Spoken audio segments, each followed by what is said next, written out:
ആ എത്രയായി? 10 രൂപ. 10 രൂപ? റെയിൽവേ സ്റ്റേഷൻ ഇവിടം വരെ 10 രൂപയോ? ഇത് എവിടുത്തെ കണക്കാ? എടോ ഇതിന്റെ മീറ്റർ എന്ന സാധനം ഇവിടെ. മീറ്റർ ഒന്നുമില്ല, 10 രൂപ. എടോ മീറ്റർ ഇല്ലാതെ വണ്ടി ഓടിക്കാൻ തന്നോട് ആരാ പറഞ്ഞേ? ന്യായമായ ചാർജ്. എനിക്കൂടെ തോന്നണ്ടേ? ഈ വണ്ടിക്ക് മീറ്റർ ഇല്ല എന്ന് എഴുതിയത് ഞാൻ കേറില്ലായിരുന്നല്ലോ. ഇങ്ങോട്ടാ. ഓ, ഈ നാട് അടുത്തങ്ങ് നന്നാവുമെന്ന് ആരും പ്രതീക്ഷിക്കണ്ട. എന്തു പറ്റി? അച്ഛാ, റെയിൽവേ സ്റ്റേഷനിൽ നിന്ന് ഇവിടം വരെ വരാൻ ഓട്ടോറിക്ഷയ്ക്ക് 10 രൂപ. 10 രൂപ ആകുമല്ലോ. 10 രൂപയോ? ഞാൻ നമ്പർ കുറിച്ച് വെച്ചിട്ടുണ്ട് ഓട്ടോറിക്ഷയുടെ. ഞാനൊന്ന് നോക്കട്ടെ. നീ എന്താ ഇന്നലെ വരാണ്ടിരുന്നേ? എന്റെ അമ്മ, ഞാൻ എങ്ങനെ വരും? ബസ് സ്റ്റാൻഡിൽ ചെന്നപ്പോ ബസിന്റെ സമയം മാത്രം എഴുതി വെച്ചിട്ടുണ്ട്, ഒറ്റ ബസ്സില്ല. നേരെ റെയിൽവേ സ്റ്റേഷനിൽ പോയി. ഏതോ അമ്മമാരുടെ ബന്ധു കാരണം ഒറ്റ ട്രെയിൻ ഓടുന്നില്ല. പിന്നെ ഞാൻ എങ്ങനെ വരും? നിന്നെ കാണാണ്ട് അച്ഛൻ ഇന്നലെ രാത്രി ഉറങ്ങിയിട്ടില്ല ഉണ്ണിയെ. പോയ കാര്യം എന്തായി? അത് പ്രത്യേകിച്ച് പറയേണ്ട കാര്യമുണ്ട്. എടി, എന്നെ കണ്ട ഉടനെ ചേർന്നാൽ എന്താ മിസ്റ്റർ കൃഷ്ണനുണ്ണി, ഇന്നും വല്ല കംപ്ലൈൻസും ഉണ്ടോ എന്ന് ഞാൻ ശരിക്കും തട്ടി കൊടുക്കും. ഇവിടുത്തെ മാനേജർ ഉണ്ടല്ലോ, അവനൊരു പാഠം പഠിക്കും.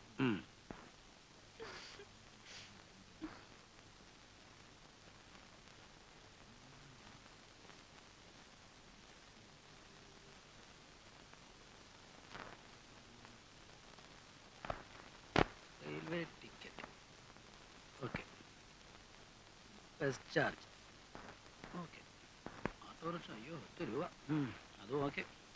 പക്ഷേ ഈ 3 രൂപ എവിടെ പോയി? ആ 3 രൂപ നമുക്ക് പിന്നെ കണ്ടുപിടിക്കാം. അത് പറ്റിയല്ലോ, എവിടെ പോയി അറിയണ്ടേ? അയ്യോ, ഇത് എന്തിനെങ്കിലും ചെലവായി കാണും. ചെലവായതിന്റെ അല്ല, ആറ്റിൽ കളഞ്ഞാലും അളന്ന് കളയണം. ഇതേന്ന് ബാങ്കിൽ പോണ്ടേ? കുളിമുറിയിൽ വെള്ളം കോരി വെച്ചിട്ടുണ്ട്. കുളി കഴിഞ്ഞിട്ടാവും അളന്ന് കളയിലൊക്കെ. ഉണ്ണിയേട്ടാ. ഓ, എന്നാലാ 3 രൂപ ഞാൻ അറിയാതെ പോകാൻ പാടില്ലല്ലോ. നിനക്കറിഞ്ഞൂടാ? ഇങ്ങനെയുണ്ട് ഒരു പിശുക്കൻ.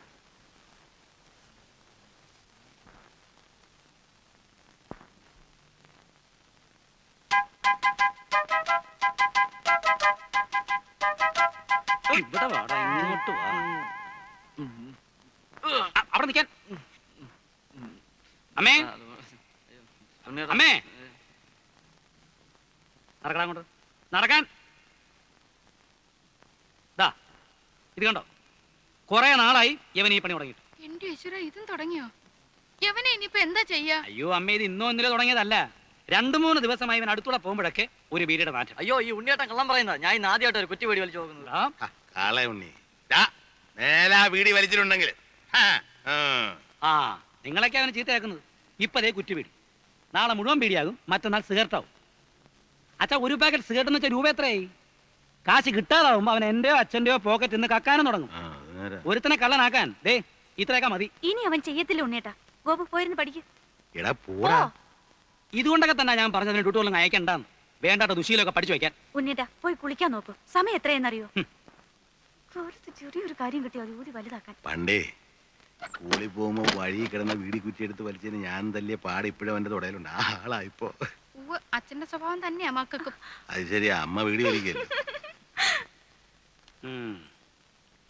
സതി നിർത്തലാക്കാൻ മുൻകൈ എടുത്തത് ആരാന്നാ പറഞ്ഞേ? ഗോപാലകൃഷ്ണ ഗോഖലെ അല്ലേ? അല്ലെന്നോ? എന്നോടോ? നിന്നോടാ ചോദിച്ചത്? ഗോഖലെ തന്നെ. ഗോഖലെ തന്നെ. നീ രക്ഷപ്പെടില്ലടാ, നിന്റെ കാര്യം പോക്കാ. ഇങ്ങനെ എല്ലാരും കൂടെ ചവിച്ചാ ഞാൻ ഈ ഗതിയായത്. എങ്ങനെ ശവിക്കാതിരിക്കൂടാ? ഇന്നലെ വരെ രാജാറാം മോഹൻ റായ് എന്ന് പറഞ്ഞിട്ട് 24 മണിക്കൂറിന് എങ്ങനെയാ ഗോഖലയായത്? ഇത് നിന്റെ അവസാനത്തെ മാർച്ചാ, നോക്കിക്കോ. ഓ, എന്താ ഒരു കണിയാന്റെ ചുമ? ഏട്ടനോടൊരു കാര്യം ചോദിക്കാൻ സെക്രട്ടറി പറഞ്ഞു. എന്താ? ഞങ്ങളുടെ ട്രൂപ്പിന് ഒരു വണ്ടി സ്വന്തമാക്കിയാ കൊള്ളാമെന്നുണ്ട്. അതിന് ഒരു ലോണ് ശരിപ്പെടുത്തി തരാൻ പറ്റുമോ? എടാ, വർഷത്തിൽ 10 സ്റ്റേജ് പോലും തേക്കാത്ത നിന്റെ ട്രൂപ്പിന് ലോൺ വാങ്ങിച്ചെന്ന് ഞാൻ വെള്ളത്തിലാവണോ അല്ലേ? 10 സ്റ്റേജോ? ഇപ്പൊ തന്നെ ശാന്തി മുഹൂർത്ത് 25 കഴിഞ്ഞു. കളിക്കുന്നിടത്തൊക്കെ നല്ല കൂവലാണെന്ന് കേട്ടു. അത് മറ്റു ട്രൂപ്പുകാർ പറഞ്ഞു പരത്തുന്നതാ. നിന്റെ അഭിനയത്തെ പറ്റി തരക്കേടില്ലാത്ത പുറഭിപ്രായം. അത് ഞാനും കേട്ടു. നീ പോടത്തുണ്ടി. ഒരു സ്റ്റേജിന് നിനക്ക് എന്ത് കിട്ടും? തരക്കേടില്ലാത്ത വിധം കിട്ടും. കൃത്യമായ സംഖ്യ പറ. അത് 150. 150 രൂപയോ? നിനക്കോ? എടാ സത്യം പറ, ഞാൻ പോയി അന്വേഷിക്കും. അന്വേഷിക്കും, എന്നാ 100ഓളം വരും. എടാ ശരിയായ സംഖ്യ പറഞ്ഞു. ശല്യം, മനുഷ്യന് വിശ്വാസമില്ലാത്ത പോലെ. ആക്ക് വളച്ചാ കളയ പറയും.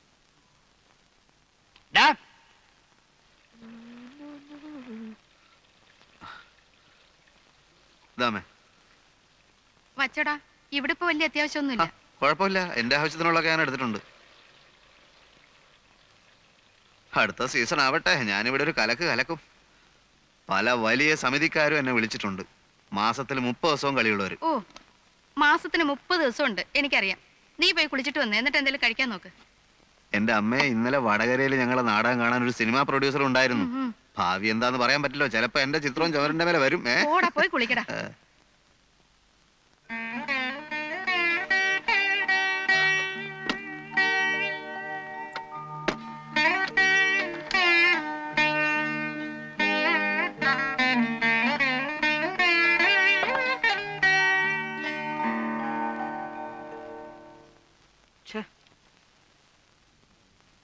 ആ 3 രൂപ എവിടെ പോയെന്ന് എത്ര ആലോചിച്ചിട്ടും ശോ, അത് ഇതുവരെ വിട്ടില്ലേ?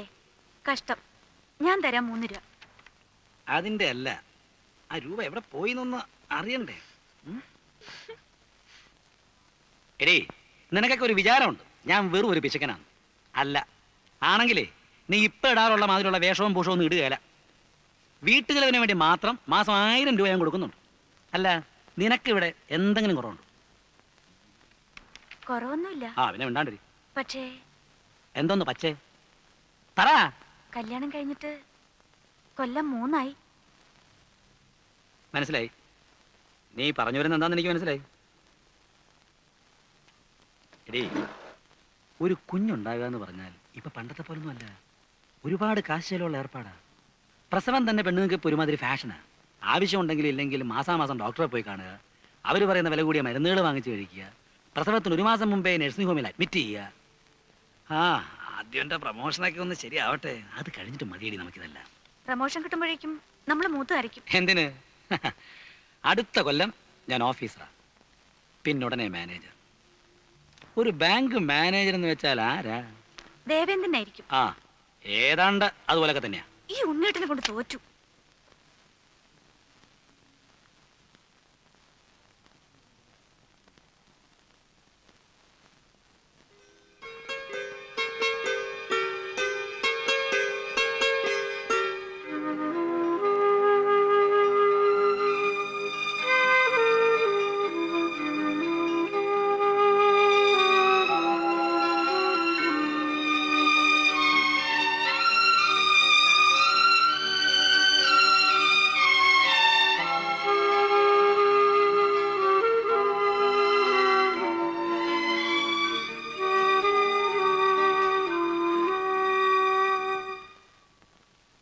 എടീ,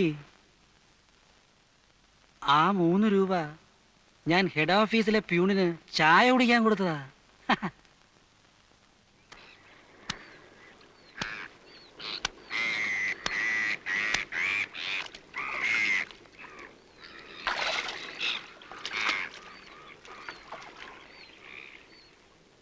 ദാ അവിടെ ആ പുളിമരത്തിന്റെ ചോട്ടില് അധികാരിന്റെ മോള് വന്ന് നിൽക്കുന്ന പോലെ തോന്നുന്നു. അന്നൊക്കെ എത്ര ദൂരെ നിന്നാലും അവളുടെ കണ്ണിലെത്തി എന്റെ നെഞ്ചു പൊള്ളിക്കുമായിരുന്നു. ഭാനു അല്ലേ? അവക്കിപ്പോ കൊച്ചുങ്ങൾ 2 ആയി. ഞാൻ കണ്ടിരുന്നു. മനസ്സിലെ വിഗ്രഹം ഉടഞ്ഞു. പാവാടയും ധാവണിയും തന്നെ അവൾക്ക് ചേർച്ച. ആ ഗോപാലൻ കോൺസ്റ്റബിളിന്റെ മോള് വളർന്നു പോയോ? ഒരൊറ്റ എണ്ണത്തിന് നീ മറന്നിട്ടില്ല അല്ലേ?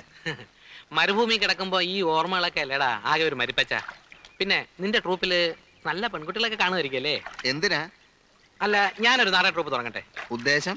അത് എനിക്ക് അഭിനയിക്കണമെന്നുണ്ട്. പിന്നെ ഇനി എന്തെങ്കിലുമൊക്കെ ചെയ്യണ്ടേ? വേണ്ട വേണ്ട, ഗൾഫ് വിട്ടു വരുന്ന എല്ലാ മലയാളികളും ചെയ്യുന്നതൊക്കെ നീയും ചെയ്താൽ മതി കേട്ടാ. എന്ന് വെച്ചാൽ ഒരു കളർ ഫോട്ടോ സ്റ്റുഡിയോ അല്ലെങ്കിൽ ഒരു വീഡിയോ ഷോപ്പ്, ഇതൊക്കെ തന്നെ നീയും ചെയ്താൽ മതി.